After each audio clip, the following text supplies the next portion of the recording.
What's up guys, Jhetskie Moto here. At ayun, dumating yung ating order from Lazada. Pero kulang pa yung mga order natin guys. Dalawa lang ang dumating sa atin yan. Kasi yung iba, galing pa ng China. So, tignan natin kung ano yung dumating. Meron dito 2 piraso. So, tara, unbox na natin. At ito nga guys, dumating yung ating, ano ba to? Walang nakalagay pero 388 pesos only. At yung isa ay 1,023 pesos. So, ito yata yung battery no, para sa ating Gopro Hero 5. Ayan, ito na unang dumating yung case kasi mahirap na walang case, baka masira yung ating Gopro. So, tara, buksan na muna natin tong 388 pesos na to. So, buksan natin guys. Ito palang isa, yung 388 pesos ay waterproof case. So, tingnan natin oh. Ang brand nga pala ito ay Telesin. So, alam naman natin na mga Telesin ay magandang klaseng brand. Yun! Ayos! Buksan natin. Maganda ang packaging niya. Nice pa guys. So, tingnan natin. No?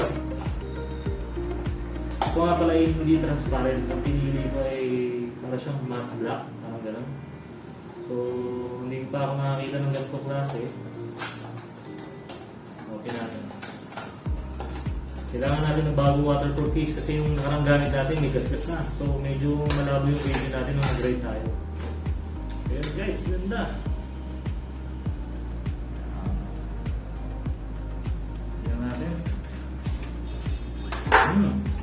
So ito nga pala ay mayroong kasama back cover na pwede rin gumana yung touchscreen natin sa GoPro kahit nakasarado. So hindi natin kailangan lagi bubuksan guys. So ito siya. Ayos. Maganda yung quality niya. May seal din yung mirror niya. Tatry na rin ito bukas pag umuwi tayo ng Bulacan. Kaso yung chin mount ko wala pa rin eh. Ang mga tutubuksan. Okay. Switch siya.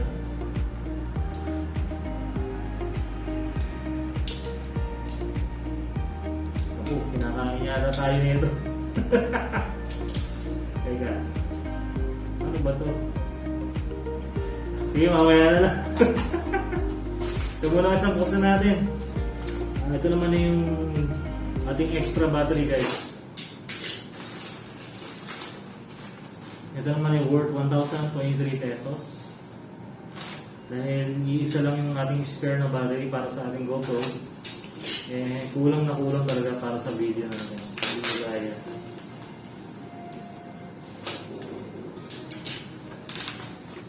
Shoutout nga pala sa office mate ko na may hawak ng camera ngayon na si Rizalyn Agustin. Shoutout. Ayun! So, mamaya testingin natin guys, no? At kami nasa office ngayon. So, lunch break kaya baka abutan tayo ng office hours. Tignan natin. Yun, maganda. Ay, nalaglag. So, may kasama siyang USB Type-C na charging cable. At meron yung kanyang 2 extra battery. Ganda, quality guys. Tapos, ito yung isa. At ito naman yung kanyang charging case. Ayan. So, pwede rin buksan. Ayan. Dito ilalagay yung ating battery. So, napakaganda klase. Original guys na Telesin.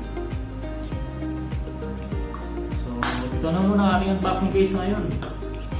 Bukas, i-try na natin gamitin. Kaso chest mount pa rin yung gagamitin natin pag nag-ride tayo. Uwi ng Bulacan. Kasi uwi tayo ng Bulacan bukas ng gabi. So, that's all for now guys. See you tomorrow. Jhetskie out.